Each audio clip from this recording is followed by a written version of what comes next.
गांव शिवपुर में हर शाम चौपाल के पास मेला लगता था। मिठाइयाँ, खिलौने और ढोलक की थाप से पूरा माहौल जीवंत हो उठता। लेकिन मेले की असली जान था कमलेश समोसे वाला। उसके ठेले पर इतनी भीड़ होती कि लोग धक्का मुक्की करने लगते। अरे कमलेश भाई, जल्दी देना समोसे, मेरी बारी कब आएगी? अरे पीछे हटो जरा, लाइन बनाओ, सबको मिलेगा। कमलेश भैया, मेरे घर मेहमान आए हैं, पहले मुझे दो ना। लगता है आज तो समोसों से ज्यादा धक्के मुफ्त में मिल रहे हैं। मानो इन समोसों में कोई जादुई ताकत हो। लोग ऐसे टूट पड़ते जैसे ये सोने चांदी से बने हों। चुप रहो सब, जिसे मेरे समोसे खाने हैं वो सुबह 7 बजे से आकर लाइन में खड़ा हो, वरना बस दूर से खुशबू सूंघ कर पेट भर लो। मेरे समोसे हर किसी के लिए नहीं है, समझे? जैसे तेरे समोसों में अमृत मिला हो। इतना अकर क्यों दिखाता है रे? ग्राहक के बिना दुकान चलेगी क्या? अरे भाई, थोड़ा सब्र और इज्जत से बात करना सीख। ऐसे घमंडी दुकानदार को मैंने पहले कभी नहीं देखा। तुम सबको लगता है कि बिना मेरे समोसों के मेला लगेगा? जाओ भाई, जिसकी हिम्मत है जाकर कहीं और खा लो, पर याद रखना, असली स्वाद तो बस कमलेश समोसे वाले के यहाँ ही मिलेगा। अरे मैं तो कसम खा के कहता हूँ, अब यहाँ से नहीं लूंगा। हाँ, यही कहते हैं सब, मगर कल फिर यहीं खड़े मिलते हैं। भीड़ गुस्से में बड़बड़ाती, मगर कोई खुलकर बोलने की हिम्मत नहीं करता। कमलेश का घमंड और लालच सब जानते थे, लेकिन मजबूरी ये थी कि गांव वालों के पास दूसरा समोसे वाला ही नहीं था। उन्हें क्या पता था, जल्द ही हालात बदलने वाले हैं। भीड़ भाड़ और कमलेश की अकर से परेशान होकर कई लोग बड़बड़ाते हुए अपने अपने घर लौट रहे थे। उन्हीं में से एक था रवि। वो गुस्से में पैर पटकते हुए सोच रहा था, हे भगवान, इतना घमंडी आदमी मैंने कभी नहीं देखा। जैसे समोसों में कोई जादू हो। 10 रुपए के समोसों के लिए ये कैसी धक्का मुक्की। अब मैं यहाँ से कभी समोसे नहीं लूंगा। तभी रवि की नजर मेले के कोने में खड़े एक नए ठेले पर पड़ी। वहां से भी गर्मा गर्म समोसों की खुशबू हवा में तैर रही थी। ताजा तली समोसे की महक मानो उसके गुस्से को ठंडा करने लगी। अरे ये कौन है? लगता है नया समोसे वाला है। क्यों ना इसे ही आजमाया जाए। कमलेश को सबक सिखाने का इससे अच्छा मौका और क्या होगा। रवि ठेले के पास पहुंचता है। वहां एक दुबला पतला भोला भाला नौजवान खड़ा था, नाम अरुण। उसके चेहरे पर मासूमियत और मेहनत की झलक साफ दिख रही थी। भाई, पहली बार गांव में आए हो क्या? हाँ भैया, असल में माँ का निधन हो गया, घर चलाने के लिए ये ठेला लगाया है। रोज अलग अलग गांव में जाकर समोसे बेचता हूँ और शाम तक वापस लौट जाता हूँ। वाह भाई, मेहनती आदमी हो। तुम सही जगह आए हो। हमारे गांव को सच में नए समोसे वाले की जरूरत थी। उस कमलेश के घमंड से सब परेशान हैं। तभी भीड़ से 2-3 लोग और अरुण के ठेले की ओर आते हैं। भाई, यहाँ भी समोसे मिल रहे हैं क्या? चलो अच्छा हुआ, अब कमलेश के ठेले की धक्का मुक्की से छुटकारा मिलेगा। अरुण भैया, कितने के दे रहे हो समोसे? बस 10 रुपए में 4 समोसे और साथ में मसालेदार चटनी फ्री। वाह, इतना सस्ता, और वो भी गर्मा गर्म। चलो भाई, दोना बना दो। अरुण ने मुस्कुराते हुए कागज का दोना निकाला और उसमें ताजा ताजा तले हुए समोसे डाल दिए। गरम तेल से उठती खुशबू देखते ही देखते आसपास और लोग खींच लाई। वाह, समोसा तो एकदम मजेदार है। मसाले भी बढ़िया है।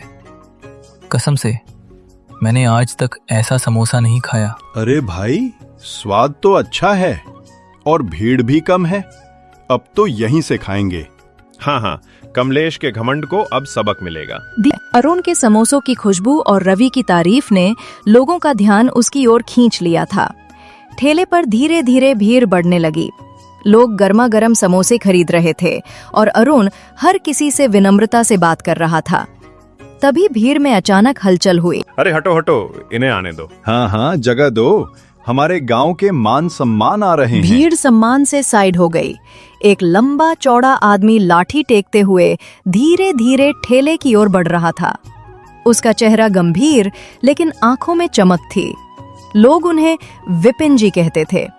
हाँ, गोली लगी थी इन्हें, तब से एक पैर में तकलीफ है, लेकिन हमारे लिए ये हीरो से कम नहीं।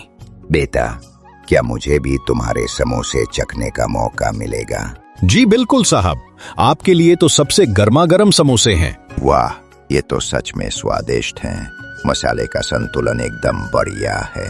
बेटा, तुम्हारे समोसे में मेहनत और ईमानदारी का स्वाद है। भीड़ में खड़े लोग ये सुनते ही और भी प्रभावित हो गए, क्योंकि गांव के लोग जानते थे अगर विपिन फौजी ने किसी चीज की तारीफ कर दी तो वो चीज सच में खास होती है। अरे वाह, देख लो सब लोग, ये समोसे तो वाकई लाजवाब हैं। मेरी जिंदगी के सबसे अच्छे समोसे। सच कहते हो भाई, स्वाद तो सच में अलग है। हाँ हाँ, अब कमलेश के यहाँ खड़े रहने की जरूरत नहीं। भीड़ का रुख धीरे धीरे बदल रहा था। लोग अब अरुण के समोसों की तारीफ कर रहे थे और उसका ठेला मानो नए आकर्षण का केंद्र बन गया था। दूर से ये सब देख रहा कमलेश अंदर ही अंदर जलने लगा। उसके मन में गुस्से की आग धधक रही थी। क्या सचमुच अब उसकी बादशाहत खतरे में थी? तक तेरी की, ये गांव वाले भी ना मेरे समोसों को भूलकर उस नए लड़के के ठेले पर टूट पड़े हैं। अरे 10 साल से मैं यहाँ का राजा हूँ और एक नए छोरे ने मेरी इज्जत मिट्टी में मिला दी। तभी उसका साथी श्याम सेठ पास आकर बोला, कमलेश भाई, गुस्से से कुछ हासिल नहीं होगा। देखो, 15 अगस्त आने वाला है। हर साल उस दिन गांव का बड़ा आयोजन होता है और समोसों की सबसे ज्यादा बिक्री तुम्हारी ही होती है। इस बार भी मौका तुम्हारा ही है। हाँ, ये तो सही कहा तूने। उस दिन मेरे समोसे ही बिकेंगे।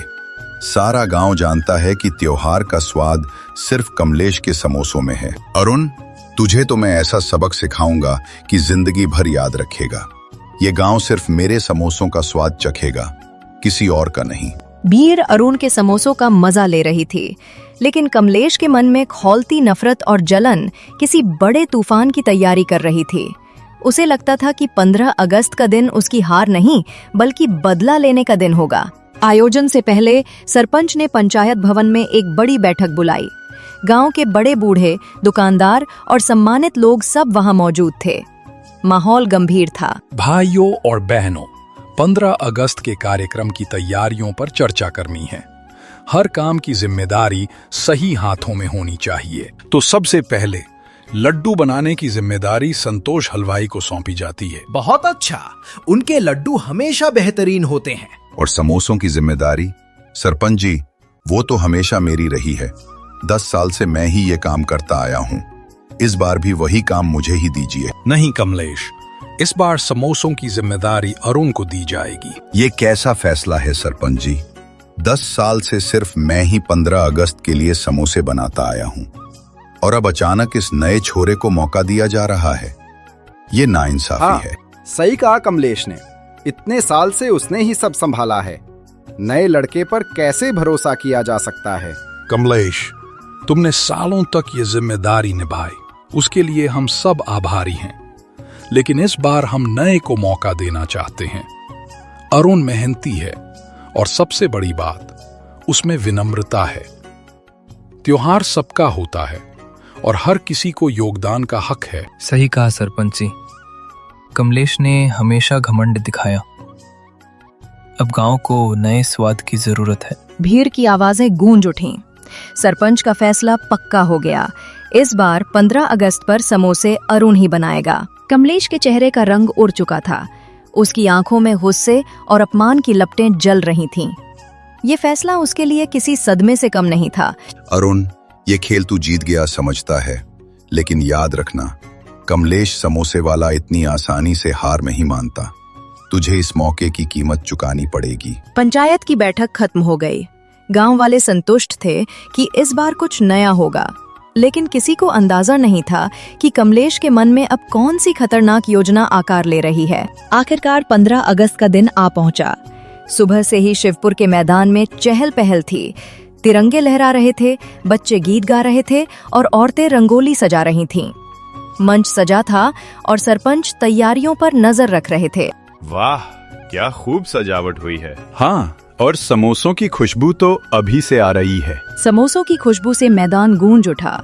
लोग लाइन लगाकर बेसब्री से अपनी बारी का इंतजार करने लगे। अरुण चमकते चेहरे के साथ ठेले पर खड़ा था, जबकि कमलेश थोड़ा पीछे खड़ा मन ही मन जल रहा था।